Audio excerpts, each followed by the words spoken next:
नमस्कार श्रोते हो. डॉक्टर वीरा आपटे लिखित उपनिषदांचे वैज्ञानिक विवरण याचे अभिवाचन आपण करत आहोत. कठोपनिषद अध्याय 2 वल्ली 1 आणि भाग 2 याकडे आपण वळतो आहोत. आपणा सर्व श्रोत्यांना माझे सादर सविनय अभिवादन. चला तर माझ्याबरोबर या श्राव्य प्रवासाला आपण एका रुचेने याची सुरुवात करूया. स्वप्नांतं जागरितांतं चोभौ येनानुपश्यति महांतं विभुमात्मानं मत्वा धीरो न शोचति. स्वप्नात व जागेपणी दोन्हीत ज्याचे साह्याने एखादा बघतो त्या महान व विशेषरित्या निर्माण झालेल्या आत्म्याला जाणून बुद्धिवान शोक करीत नाही, असा या ऋचा मंत्राचा अर्थ आहे. आत्माच पाहतो. आपण पाहतो कसे? नेत्रांनी. पण ते तितकेसे खरे नाही. पाहत असता मन जर थाऱ्यावर नसेल तर ती वस्तू दिसत नाही. टेबलावर ठेवलेली वस्तू असताना दिसत नाही. प्रसंगी स्पर्श सुद्धा करतो, पण मन स्थिर नसल्याने असूनही दिसत नाही. वाचत असता वरात गेली तर कळत नाही, कारण अन्य ठिकाणी आपल्या मनाची व्यग्रता. याहीपेक्षा नेत्र आहेत, मन आहे, पण आत्मा नाही तर जागेपणीच काय? पण झोपेतही स्वप्नातही आपल्यास दिसत नाही. त्यामागे अमृत तत्व नसेल तर कसे दिसणार? कोण पाहणार? नेत्रांना पाहावयास लावणारा तो आत्मा होय, हे ज्याला कळते असे बुद्धिमान ज्ञानी लोक आत्म्याचे श्रेष्ठत्व व त्याची विशेष निर्मिती मान्य करतात. त्यामुळे ते शोक करीत नाहीत. आत्मा जाणल्यावर सर्व सुखे तीही शाश्वतपणे त्यांना मिळतात. त्यामुळे ते शोकापार जातात. त्यांना दुःख उरत नाही. आत्मपरिचय झालाच तर दिव्य आवाज त्यांचे कान ऐकतात. त्यामुळे सामान्य संगीत ऐकून सुख घेणे त्यांना आवडत नाही.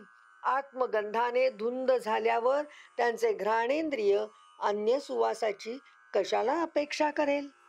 दिव्य रूप दिसते, त्याचे सुख होते, ते दिव्य असते.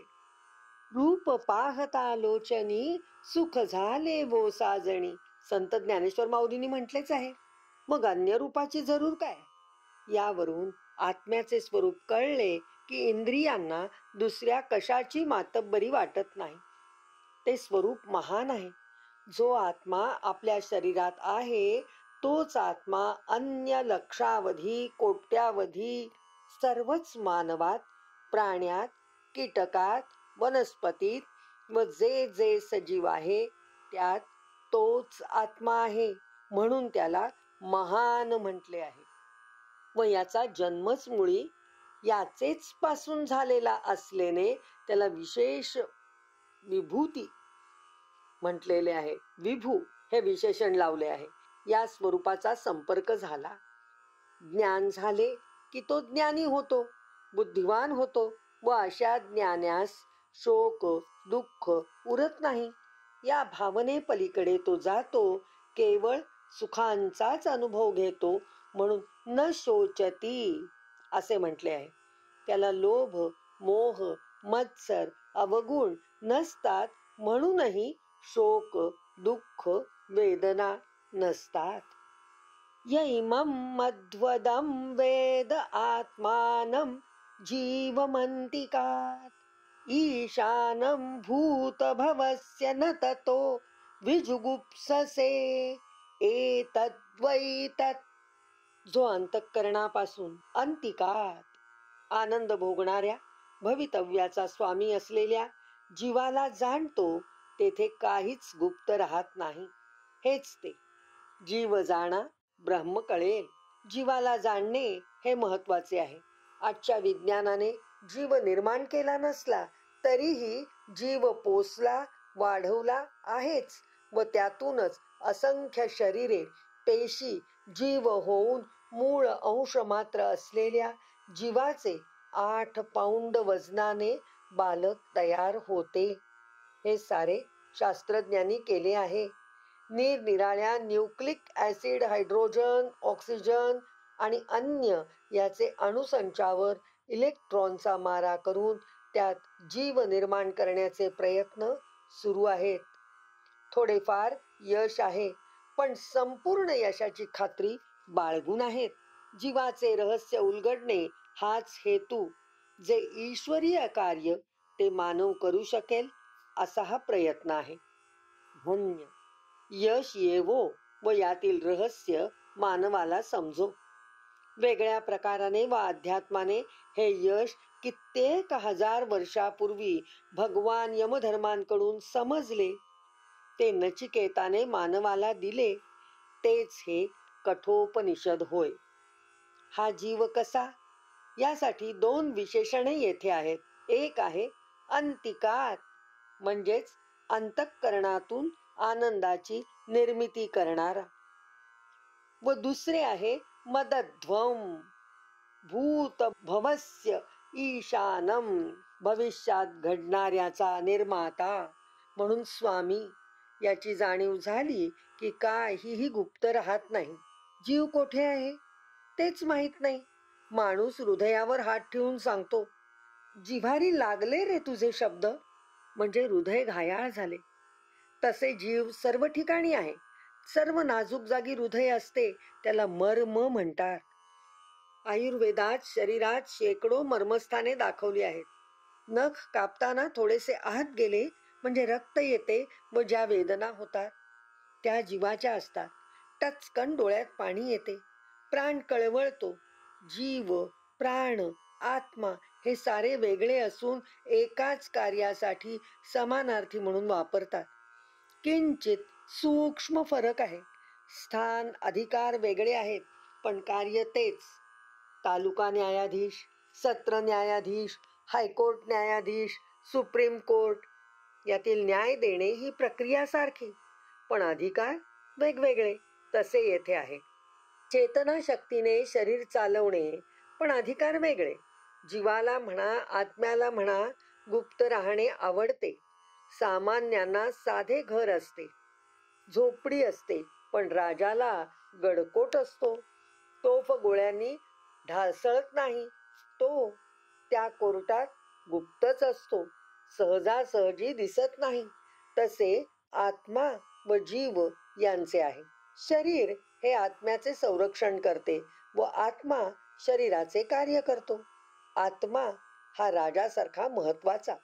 दोघांना पृथ्वीपती व विष्णू मानतात, असे महत्व आहे. यः पूर्वतपसो जातमदभ्यः पूर्वमजायत गुहां प्रविश्य तिष्ठन्तयो भूतेर्भिर्व्यपश्यत एतद्वै तत्. पूर्वी तपामुळे जे निर्माण झाले, पाण्याच्या आधीच उत्पन्न झाले, गुहेमध्ये प्रवेश करून भूतामध्ये जे राहिले, ते जो जाणतो, पाहतो, ते हेच ब्रह्म आहे, असा या ऋचा मंत्राचा अर्थ आहे. पूर्वम अजायत, ते ब्रह्म आहे. प्रथम पाण्यापासून सर्व सजीव सृष्टी निर्माण झाली. आजही आपण पाहतो, शिळ्या पाण्यात लार्व्हा तयार होतात. पावसामुळे वनस्पती निर्माण होते, पण तत्पूर्वी काय होते? पहिले कोठेच काही नव्हते. चंद्र, सूर्य, तारा नाही. अवघे शून्यच होते पाही. कानोबा तेरे तेरे ते. तेथे एक ढाल गज निर्माण झाली. तिने पहा एवढी ख्याती केली. ती मूळची कर्णकुमारी, तिचा बाप तो ब्रह्मचारी. तो जन्मला तिचेच उदरी, ऐसी पाहता नवलपरी. तिने बापाची दादला केला, कोण वाईट म्हणे या बोला. तो तिथेसी शिवला नाही, ब्याली 5-25 पोरे तीही. ऐसी ब्याली ती सकळ सृष्टी, न पडता भ्रताराचे दृष्टी. विचारा सद्गुरूंच्या मुखी, कान्होबा तेरे ते. संत एकनाथांनी सांगून ठेवले आहे. सांख्य तत्वज्ञानाप्रमाणे ही 25 पोरे म्हणजे पंचकर्मेंद्रिये, पंच ज्ञानेंद्रिये, पंचमहाभूते आदी पुरुष प्रकृती होय. त्यांचे सामान्यकरण केले आहे. या काव्यात जलापूर्वी पृथ्वी होती, शक्ती होती, वेग होता, आकर्षण होते, प्रकाश होता, उष्णता होती. हे सारे पुरुषाचे महतच होते. पृथ्वीपूर्वी आकाश होते, आकाशापूर्वी शब्द होता. तो शब्द कसला? वाक्यच ओम. नादमय होता, नाद ज्ञानमय होता. त्याआधी पुरुष होता, हाच ओम होय. सर्व सजीव ज्ञानमय स्वरूपात होते. त्यानंतर 9 द्रव्ये निर्माण झाली, एकातून एक. पृथ्वी, आप, तेज, वायू, आकाश, काळ, दिक, आत्मा आणि मन. पण यांची सुरुवात मनापासून आहे.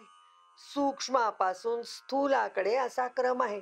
पुरुषाचे मन या मनाच्या इच्छेने परमात्म्याची निर्मिती, यातून बहुविध आत्म्यांची व त्यासाठी तितक्या देहांची निर्मिती. आणि देहांसाठी इंद्रिये, इंद्रियांसाठी विषय, मनाच्या बरोबर बुद्धी, श्रद्धा, भक्ती यांचा उगम. या सर्वांसाठी सप्तधातू रस, रक्त, मांस, मेद, अस्थि, मज्जा, बसा, त्रिदोष, त्रिगुण आदींची निर्मिती. यांच्या वास्तव्यासाठी 9 द्रव्ये, त्यांचे सूक्ष्म स्थूल स्वरूप, त्यांचे गुण व या सर्वांपासून सजीव निर्जीव सृष्टी निर्माण झाली. ही प्रकृतीपासून निर्माण झाली. जलापूर्वी सृष्टी कशी होती हे साक्षात्कारी संत एकनाथ सांगतात. आत्म्यांच्या वास्तव्यासाठी देह निर्मिती. या निर्मितीत त्यांचा प्रवेश गुहेमध्ये असावा तसा ब्रह्मरंध्रात असतो. देहाशिवाय आत्मा कार्यप्रवृत्त नसतो. तो देहात सर्व व्यापित्वाने कार्य करवितो. एरवी देहाचे मृत्यूनंतर सूक्ष्म देहात तो स्वस्थच असतो. हे आत्म्याचे स्वरूप, कार्य, गुण ज्याने पाहिले, जाणले तेच हे ब्रह्म होय. तेच रे, तेच रे ते, हा संत एकनाथांच्या साक्षात्काराचा उद्गार आहे. या प्राणेन संभवत्यदितिर्देवतामयी गुहां प्रविश्य तिष्ठन्ति या भूतेभिर्व्यजायत एतत् वै तत्. देवता रूप कुंडलिनी जी प्राणामुळे उत्पन्न होते ती आदिती देवता रूप आहे. गुहेत असणारी, भूताबरोबर निर्माण झालेली ती हेच आहे ब्रह्म, असा या ऋचा मंत्राचा अर्थ आहे. प्राणापासून आदिती देवता निर्माण झाली. प्राणात पंचाग्नीचे तेज आहे. तेच तेज या देवतेत आहे. दिव्यतेमुळेच हिला देवता म्हटले आहे. ती तेज आहे. सर्व पेशियांना, इंद्रियांना जे तेज मिळते ते या देवतेकडून. त्यामुळे पेशी अन्न व इंद्रिये विषय ग्रहण करतात. अद म्हणजे खाणे, आदिती खाणारी, ग्रहण करणारी. त्यामुळे अन्न, प्राण, तेज, अग्नी सर्वांचे ग्रहण आदिती करते. ही मूलाधार चक्राजवळ नाभीच्या खाली व आत त्रिकास्थीच्या व मणक्याच्या पोकळीत शक्ती रूपाने असते. हिला कुंडलिनी शक्ती म्हणतात. सर्व मंत्रांचे, विशेषतः गायत्री मंत्राचे ती उत्पत्ती स्थान आहे. हीच सर्वांची जीवनशक्ती व प्राणशक्ती आहे. हीच आत्म्याचा आधार आहे. आत्म्याने देहात कोठवर असावे, केव्हा तो देह सोडावा हे कुंडलिनी ठरवते. ही प्राणशक्तीतून नाद निर्माण करते. त्याला पश्यंती नाद असं म्हणतात. हा नाद मोठा घनगंभीर होतो व हृदयात येतो. त्या नादास मध्यमा म्हणतात. हा नाद कंठातून बाहेर येतो. त्याला वैखरी असे योगशास्त्रात म्हणतात. यातून सर्व वर्णमाला, स्वरमाला निर्माण होते, म्हणून या कुंडलिनीस सरस्वती देवता असेही म्हणतात. सर्व जीवांच्या मूलाधार रूपी गुहेत हिचे वास्तव्य आहे. ही प्राणमय आहे, तशी नादमय आहे. त्या नादाला परानाद म्हणतात. महाराज ब्रह्मचैतन्यांना एकदा साहित्य सम्राट न चिकेळकरांनी विचारले, आपण राम नाम घ्या असे सर्वांना सांगता, आपण मात्र ते घेताना दिसत नाही. स्वामी ब्रह्मचैतन्य म्हणाले, आपण माझ्या डोक्याला कान लावा. त्यांनी लावला. त्यांनी पायाच्या अंगठ्यालाही कान लावला. दोन्ही ठिकाणी त्यांना राम जप ऐकू आला व हृदय प्रदेशी तर मेघ गर्जनेसारखा हा रामध्वनी ऐकू आला. स्वामी म्हणाले, आता पटले ना? माझ्या शरीरातील सर्व पेशी रामनाम घेत आहेत. कुंडलिनी शक्तीचे हे उदाहरण मोठे साक्षी वाटते. न चिकेळकर सर्व काही समजले की हा जप त्यांच्या आत्म्यात प्राणात उतरला आहे. इथेच विरमूया. ओम शांती शांती शांती.